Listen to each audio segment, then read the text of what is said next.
Hello दोस्तों, नमस्कार। मैं है जोशमिन थॉमस। आज की टॉपिक जो है बाथरूम की सफाई और क्लीनलीनेस है ना। सफाई परिष्कार करके कैसा हम लोग को बाथरूम को रखना चाहिए। ठीक है, तो हम एक एक स्टेप करके पढ़ते हैं। पहले हमको बाथरूम को सफाई करने का पहले हमको अच्छा से क्लीन करके रहना है, सफाई रहना है। इसलिए हमको एक बाथरूम का अंदर में अच्छा हवा घुस सकते हैं, उस तरीके से एग्जॉस्ट फैन आप चला सकते हैं और अच्छा हवा अंदर में आना चाहिए। और हमको पहले ग्लव्स वगैरह जो जो चीज़ सामान हमको ज़रूरी है वो सब पहनना है और सब जगह में हमको सफाई करना है। बाथरूम को, शौचालय को पहले परिष्कार करने का पहले या सफाई करने का पहले मुझे हर एक जगह में देखना है कि कौन सा सबसे गंदी जगह है। तो गंदी जगह में एकदम लास्ट में करना है।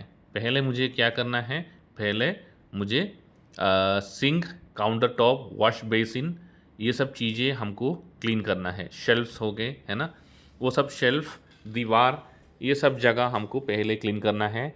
और उसके बाद जाके हमको टॉयलेट की बाउल यानी कि क्लोसेट या यूरोपियन स्टाइल जो बाथरूम का ये होता है उसको उस जगह पे जाना है। इसलिए मुझे पहले थोड़ा कम जगह में जहाँ पे ज़्यादा इन्फेक्शन ना हो सकता है या कीटाणु या कृमि ज़्यादा ज़्यादा नहीं हो सकता, उस जगह में जाके आपको सफाई करने का है। ठीक है दोस्तों, बाथरूम की सफाई करने का पहले बाहर की तरफ पहले करना है। अ, अच्छा से क्लीन करके सफाई करके उसका ढक्कन जो है उसे मुझे सफाई करना है। हार्पिक सॉल्यूशन यूज़ कर सकते हैं या साबुन या पानी। उसका बाद अच्छा से धोना है। थोड़ा गर्म पानी लेके बाहर की तरफ सफाई करेगा तो क्या होगा कि साबुन की जितना भी ये है सब निकल जाएंगे बाहर में। उसका बाद जाके आपको अंदर में टॉयलेट की अंदर में जो है ब्रश लेके आपको सफाई करना है। ठीक है, उसको। और जब फ्लश करोगे, आपको जब फ्लशिंग करना है तो क्या होता है, जब हम फ्लश करता है तो उस फ्लश टैंक में जितना भी कीटाणु हैं, बाथरूम की क्लोसेट जो है सबसे गंदा जगह है। तो जितना भी ये है वो फ्लश करने के टाइम पे पूरा गंदगी या उसका कीटाणु या कृमि बाहर निकलता है ना। वो बाहर निकाल के पानी की ये फ्लश से वो बाहर निकाल के उस एनवायरनमेंट यानी कि बाथरूम की पूरा उस कमरे में, बाथरूम का अंदर पूरा कीटाणु रहता है, वो वायु में भी रहता है। अगर हम जब फ्लश करेंगे तो अगर उसका ढक्कन जो है वो बंद बिना करके करने से वो बाहर फैलने की बहुत ये है संभावना है। ठीक है, इसलिए प्रॉपरली मुझे टॉयलेट का बाउल क्लीनर को अच्छा से मुझे सही तरीके से मुझे परिष्कार करके मुझे सफाई करना है।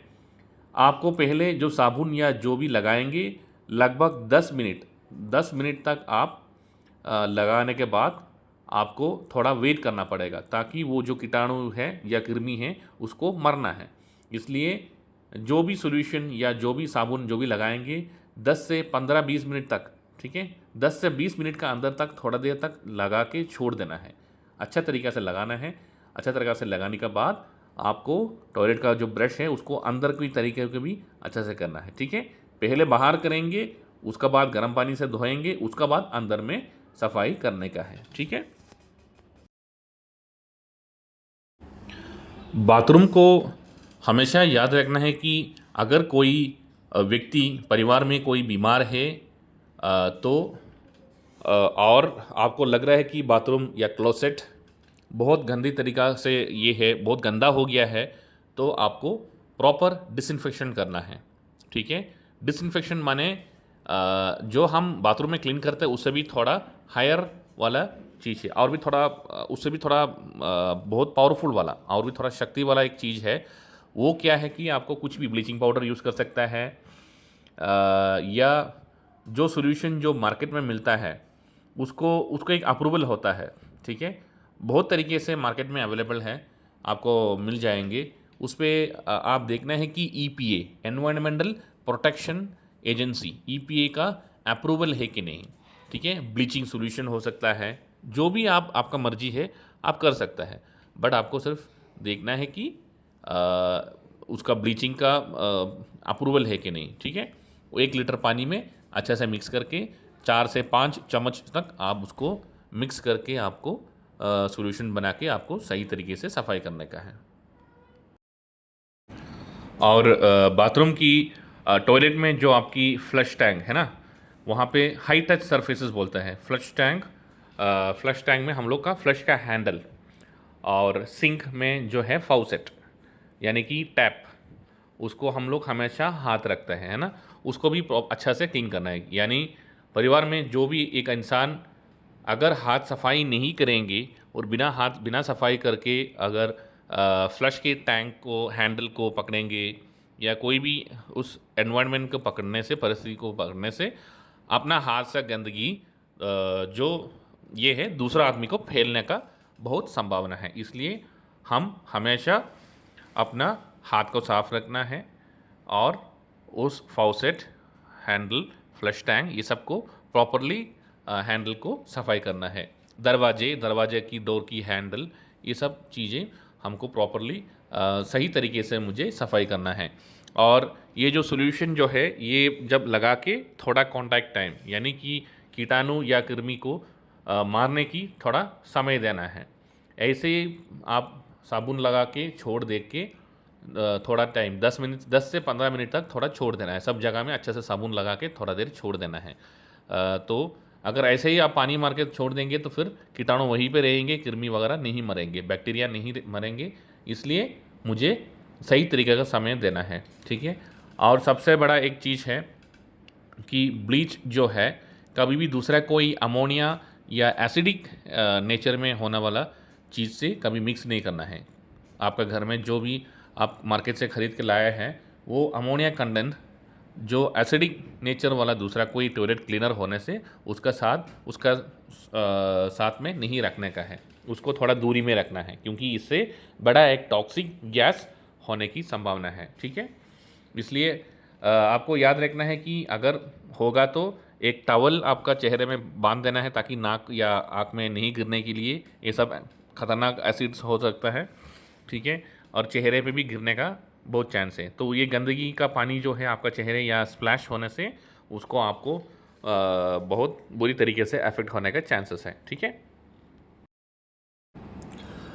सफाई के बाद बाथरूम अगर सही तरीके से पूरा सफाई हो गया है तो भूलना मत, अगर हम रबर ग्लव्स यूज़ कर रहे हैं तो उस रबर ग्लव्स को अच्छा तरीके से धो के रखने का है। ठीक है, आप अगर चाहे तो एक एप्रोन भी पहन सकते हैं।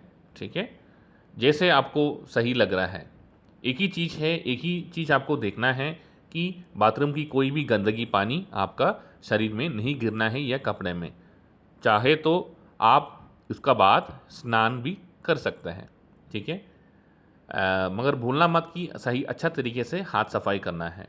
बाथरूम अगर पुरस्कार करने गया है कि घर का सबसे एक कीटाणु रहता है कि अपना बाथरूम का अंदर में छुपा के रहता है। ठीक है, वो छुप कर बैठता है, इसलिए बहुत सारे कीटाणु हैं जो बाथरूम का क्या क्या है हम अभी थोड़ी देर में पढ़ेंगे। ठीक है, और अगर आपका घर में कोई बीमार है, मान लो कोई डायरिया है ना, पेट खराब होके बैठा है, तो उसमें भी बहुत सारा रोग फैलता है। ठीक है, और कोविड-19 है ना, अगर कोविड-19 वाला पेशेंट रोगी कुछ घर में है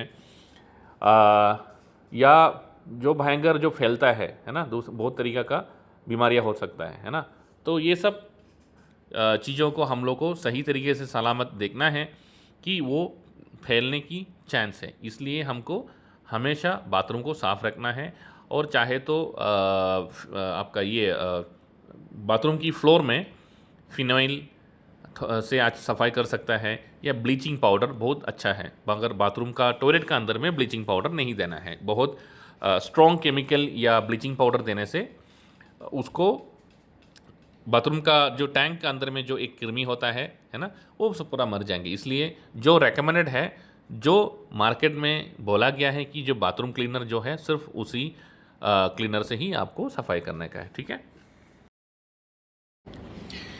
ये जो है बैक्टीरिया, जैसे मैं पहले कहा था आपको, बैक्टीरिया क्या क्या होता है टॉयलेट में, ठीक है। ई कोलाई है, आप देख सकते हैं कॉलम पे हमने 6 ऑर्गेनिजम्स के नाम बोला गया है। E coli, Salmonella, Shigella, Staphylococcus aureus, Clostridioides difficile और स्यूडोमोनास एरिगोनासा, ठीक है। ई कोलाई में क्या है, ई कोलाई हमारा ह्यूमन फीसस जो गैस्ट्रो इंटेस्टाइनल डिस्ट्रेस से अपना पेट से ख़राब हो गए, जो सुबह हम लैट्रिन करते हैं उस लैट्रिन में इंसान का ई कोलाई रहता है, ठीक है। और सैल्मोनेला क्या है, वो कोई डायरिया है ना, इससे कर सकता है, या कोई दूसरा आदमी जिसका डायरिया था उसने सही तरीके से हाथ सफाई नहीं किया है तो उसने सब जगह में जाके छू लिया है, जैसे कि डोर का हैंडल, फ्लशिंग का हैंडल, या शावर फाउसेट में है ना, या टैप का हैंडल, ये सब जगह में छूने से ये सैल्मोनेला का, इस पे क्या है कि ये चीज़ आपको अपना आंखों से देख नहीं पाएंगे, ठीक है। ये सब माइक्रोस्कोपिक जर्म्स है, बहुत छोटे छोटा जर्म्स है जो छुप के बैठता है, सैल्मोनेला बोलता है। शिजेला क्या है, शिजेला सबसे खतरनाक चीज़ है। शिजेला में ये भी डायरिया में होता है, ठीक है। ये शिजेला बोल के जो बैक्टीरिया है ये लगभग 5 दिन तक अपना टॉयलेट सीट का ऊपर में रह सकता है, तो इतना ये है, स्ट्रांग है ये जो बैक्टीरिया शिजेला बोलने से, ठीक है। तो और एक नेक्स्ट है कि स्टेफिलोकोकस ओरियस, ये कहाँ पे होता है, ये भी हमेशा बाथरूम, ये हमने इंसान का स्किन में, चमड़ा में है ना, स्किन में ये बैठता है, स्टेफिलोकोकस ओरियस बोलता है। और ये हमेशा अपना वाइडली लिंगर्स ऑन बाथरूम है ना, जो कपड़ा वगैरह जो होता है या कर्टन्स होता है या फिक्सचर्स लाइक फाउसेट या काउंटर टॉप्स, शेल्फ्स है, तो ये सब में छुप के बैठता है ये सब कीटाणु, ठीक है। और सबसे बड़ा एक चीज़ है कि क्लोस्ट्रियोडाइट्स डिफिसाइल, ये और भी दूसरा खतरनाक चीज़ है जो मैक्सिमम ये हमेशा हॉस्पिटल में मिलता है, बहुत सारे ये चीज़ें मिलता है, उसको अच्छा से अगर सफाई नहीं करेंगे, दूसरा व्यक्ति अगर वो बाथरूम यूज़ करेंगे तो उस बंदा को भी इसका कीटाणु लगने की हायर चांसेस है, ठीक है।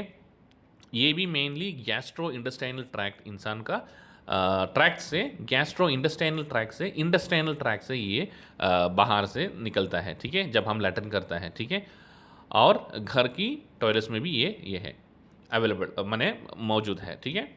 नेक्स्ट एक है स्यूडोमोनास एरिगोनासा, उस पर क्या है, ये मोस्ट प्रोबेबली इसको क्या है कि इसको ज़्यादा ये होता है कि इसको हमेशा पानी की वेट, मॉइस्चर अगर वेट है, या सिंक ड्रेन्स है ना, सिंक का जो ड्रेन है जहाँ पे वो ड्रेन्स होता है ना, तो ये सब सिंक का, बाथरूम का ड्रेन, सिंक का ड्रेन, इसको क्या है कि इसको हमेशा थोड़ा सा भी पानी का मॉइस्चर रहने से ये बहुत अच्छा लगता है, इसलिए ये बैक्टीरिया ग्रोथ होगा, ये अपने आप से खुद पालने की ये होता है।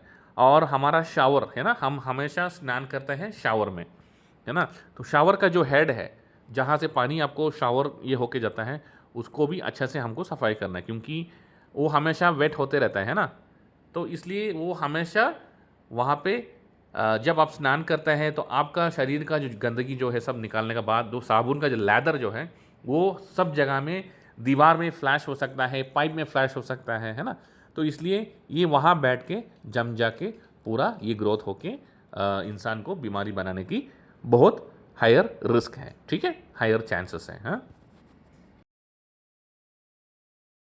और जो वायरस है, जो बाथरूम में वायरस रहता है, उसको 3 भाग में भागा गया है, उसको है नोरो वायरस, एडेनो वायरस और हेपेटाइटिस ए। नोरो वायरस क्या है, वो भी हमारा लैट्रिन से या उल्टी, कोई बंदा बाथरूम पे जाकर उल्टी किया या लैट्रिन किया, तो इस चीज़ों से क्या होगा कि ये उसे नोरो वायरस का, अगर कोई इन्फेक्टेड है, एक बंदा नोरो वायरस का कुछ बीमारी लेके, कोई इन्फेक्शन या बैक्टीरिया लेके बैठा है, ये वायरस दूसरा आदमी को फैलने का बहुत हायर चांसेस है, ठीक है।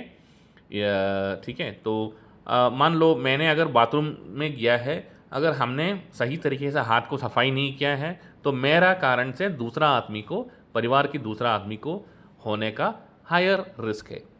नेक्स्ट है एडेनो वायरस। एडेनो वायरस क्या होता है, ये सब जगह में रहता है, यानी कि ये मेनली पब्लिक रेस्टरूम्स में, पब्लिक टॉयलेट्स में, पब्लिक टॉयलेट में इसको क्योंकि हम लोग जब कहीं जर्नी करते हैं या कहीं जाते हैं तो वहाँ पे तो हमको तो पब्लिक रेस्टरूम तो यूज़ करना ही पड़ेगा, तो इसलिए वहाँ पे ये होता है, क्योंकि बहुत सारे आदमियाँ वो बाथरूम यूज़ करता है ना।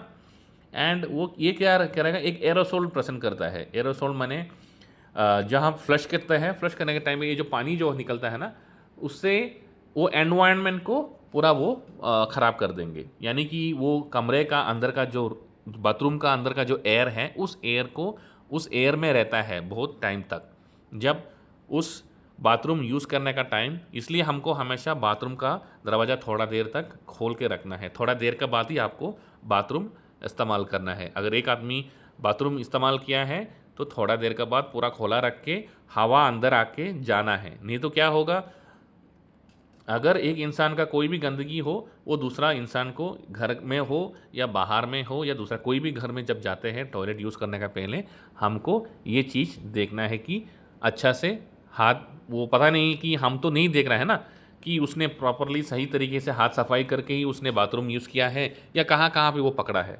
ठीक है, तो ये हमेशा आपको याद में रहना है। और एक नेक्स्ट है कि हेपेटाइटिस ए की बीमारी, वो भी अपना लेटरिन में रहता है। ठीक है, ये भी सरफेस से, ये मेनली हेपेटाइटिस ए होने का, बीमारी होने का चांसेस सरफेस से होता है, एनवायरनमेंट या परिस्थिति से होता है। ठीक है, जब परिस्थिति अगर अच्छा नहीं है, साफ सुथरा नहीं है, तो उस परिस्थिति से दूसरा आदमी को होने का हायर रिस्क है, हेपेटाइटिस ए में बोल रहे हैं। ठीक है, नेक्स्ट है फंगाई एंड पैरासाइट्स। ठीक है, फंगस जो फॉर्मेशन होता है, ठीक है, दीवार में अगर कुछ पाइप टूट गया है या ऊपर छत से ड्रॉप से पानी गिर रहा है या किसी भी तरीके से थोड़ा बिजाव मिल जाने से दीवार में आपको फंगस फॉर्मेशन दे सकता है। वो राउंड टाइप का छोटा छोटा ब्लैक डॉट्स हो सकता है या ग्रीन कलर की स्प्रेडेड फंगस हो सकता है। ठीक है, ये ज़्यादा की ज़्यादा तरफ ह्यूमिड कंडीशंस में या मॉइस्ट एनवायरनमेंट, यानी कि उस दीवार में कुछ बीजना है ना, बीजता है या कोई भी तरीके से, मान लो फॉर एग्जांपल बारिश जब होता है उसका पानी कोई अंदर में आ रहा है या कोई भी तरीके से बाहर का पानी मॉइस्ट होके दीवार का अंदर में घुस जाने से हम देख सकते हैं कि पेंट थोड़ा कलर डिस्कलरेशन हो जाता है ना दीवार का पेंट में। बाथरूम के अंदर में देख सकते हैं कि ऐसा कुछ होने से उस जगह पे ये होने का चांसेस है। ठीक है, और एक चीज़ है जो पानी अगर अच्छा नहीं है, टैंकी का पानी है साफ़ नहीं है, कंटामिनेटेड है, उस पर क्या होगा, माइक्रोस्कोपिक पैरासाइट्स होता है, कृमि जैसा ये होता है, मेनली गैस्ट्रो इंटेस्टाइनल इन्फेक्शंस है ना। इससे एक इंसान को गैस्ट्रो इंटेस्टाइनल इन्फेक्शन होने का चांसेस है। अगर पानी अगर अच्छा नहीं है, साफ़ सुथरा नहीं है, टैंकी है ना, घर का ऊपर का टैंकी जो है हम अच्छा तरीके से सही से हम क्लीन वगैरह नहीं करने से उसका अंदर में बहुत सारा कृमि बैठता है ना, तो उस कृमि का कारण से भी हमको इन्फेक्शन होने का, पैरासिटिक इन्फेक्शंस है ना, माइक्रोस्कोपिक पैरासाइट्स बोलता है, इससे हमको गैस्ट्रो इंटेस्टाइनल इन्फेक्शन होने की चांसेस है अगर पानी गंदा होने से। ठीक है दोस्तों, हम जब बाथरूम यूज़ करके टॉयलेट यूज़ करने का बाद हमको जब फ्लश करता है तो उसका ढक्कन को बंद करके रखना है। यानी कि टॉयलेट का अंदर की गंदगी जब हम फ्लश करते हैं तो उसका पानी जो है वो पानी स्प्लैश होके बाथरूम की फ्लोर में नीचे में गिरने का हायर चांस है। ठीक है, इसलिए कभी भी बाथरूम में यूरोपियन क्लोसेट जब हम यूज़ करता है तो उसको ढक्कन को उसको लीड जो है उसको बंद करके रख के फ्लश करना है, ताकि उस गंदा पानी का थोड़ा सा भी फ्लश होने से क्या होगा, वो बाथरूम का नीचे ज़मीन में पूरा गंदगी फैल के वो एयर में भी रहने का संभावना है। ठीक है, इसलिए वो टॉयलेट प्लूम्स बोलता है, वो सेटल हो जाता है उस कमरे का अंदर में। ठीक है, अनकवर्ड टॉयलेट्स में फ्लशिंग में इस तरीके का बहुत सारा प्रॉब्लम होने का चांसेस है। ठीक है, और भूलना मत, हमेशा हम बाथरूम जाके निकलने का बाद जल्दी करके मुझे हाथ सफाई करना ही है, साबुन लगा के हाथ सफाई करना है। ठीक है, और ये जितना भी मैं आज क्लास लिया है ये पूरा centre for disease control international recommendations है, तो मैं उसको रेफरेंस बेसिस में ही हम आपको आज क्लास लिया गया है। ठीक है, अच्छा लगा तो मुझे लाइक करना है, सब्सक्राइब करिएगा। ठीक है, मैं बहुत सारे लैंग्वेजेस में हम ले रहा है, तो जिसको क्या इन्फॉर्मेशन ज़रूरी है उसको उस तरीके से उस लैंग्वेज से हम ज़्यादा सपोर्ट की तरफ से हम देखेंगे कि पब्लिक की क्या सपोर्ट है, उसकी तरीके से हम क्लास लेंगे आपको। ठीक है। इस साल की वर्ल्ड हैंड हाइजीन डे वो सेलिब्रेट किया गया है 5 मई, ठीक है, 5 मई को 2026 में हम लोग ये किया है, वर्ल्ड हैंड हाइजीन डे करके हम सेलिब्रेट करता है। और ये हर एक हॉस्पिटल्स में या हेल्थ केयर इंडस्ट्रीज़ में ये हम लोग ये करता है, ठीक है। तो ये हर साल में हैंड हाइजीन को सही तरीके से आपको करने से आपकी अच्छा होगा, ठीक है। चलो दोस्तों, थैंक यू सो मच, धन्यवाद। आपको सबको अच्छा लगा तो मेरा चैनल को सब्सक्राइब करिएगा